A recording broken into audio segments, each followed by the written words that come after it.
Kasus: seorang pasien perempuan usia 62 tahun datang dengan keluhan penglihatan kabur sejak beberapa bulan terakhir.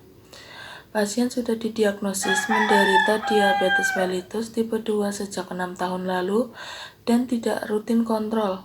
Pasien tinggal bersama anak dan cucunya, namun lebih sering sendiri di rumah pada siang hari. Pada hasil wawancara diketahui pasien memiliki pola makan kurang sehat. Ia terbiasa mengonsumsi 3 centong nasi putih setiap kali makan dan rutin minum teh manis setiap pagi. Pasien juga mengaku jarang beraktivitas fisik dan lebih banyak duduk atau berbaring di rumah. Pemeriksaan kadar gula darah sewaktu menunjukkan hasil 250 mg per desiliter. Selamat pagi Bu, saya perawat Anissa. Saya ada di hadapan Ibu. Saya di sini akan memeriksa, mengecek gula darah Ibu. Apakah Ibu bersedia? Bersedia, Sos. Baik, bentar Ibu. Jadi, sebelum saya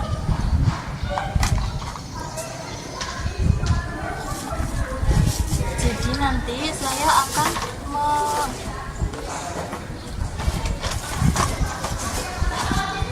menusuk ujung jari Ibu di sini. Ibu pakai alatnya seperti ini. Ibu raba alatnya seperti ini, seperti pulpen.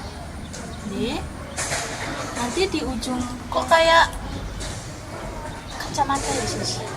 Oh enggak ding, pulpen ini? Iya, kayak pulpen Bu ya Ma. Di ujungnya ini, di sini nanti ada jarumnya kecil. Nanti ditusuk di sini. Nah, sebelum ditusuk saya akan oles alkohol swab. Ini akan terasa dingin.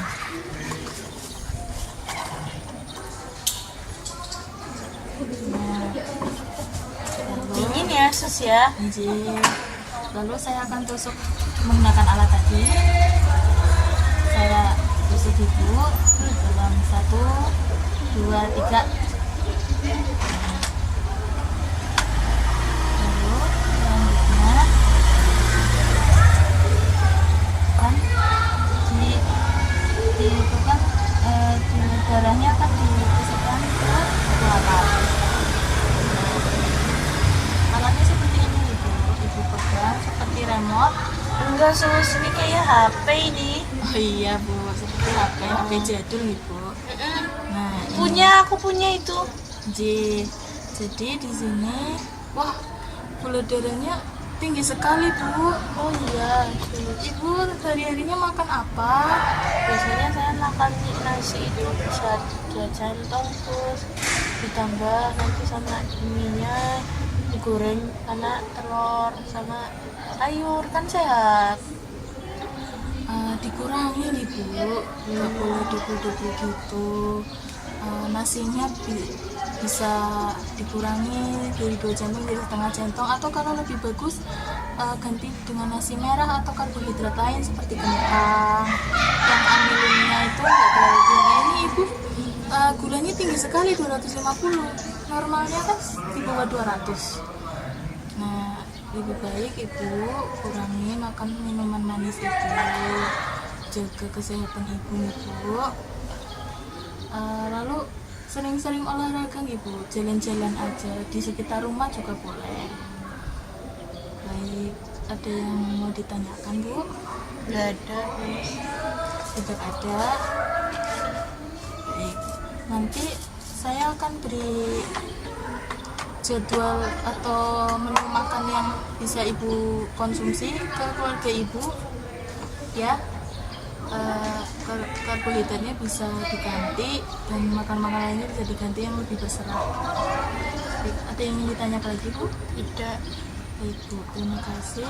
Saya pamit dulu Ibu. Saya Anissa Firdausi, NIM 240311163, kelas 1D.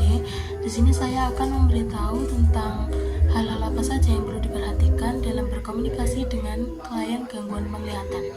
Yang pertama, orientasikan kehadiran dengan menyentuh klien dan memposisikan di sekitar klien. Begitu pula ketika akan meninggalkannya. Lalu yang kedua, tenang dan ramah. Yang ketiga, gunakan pilihan kata yang sederhana. Lalu yang keempat, gunakan isyarat bila perlu.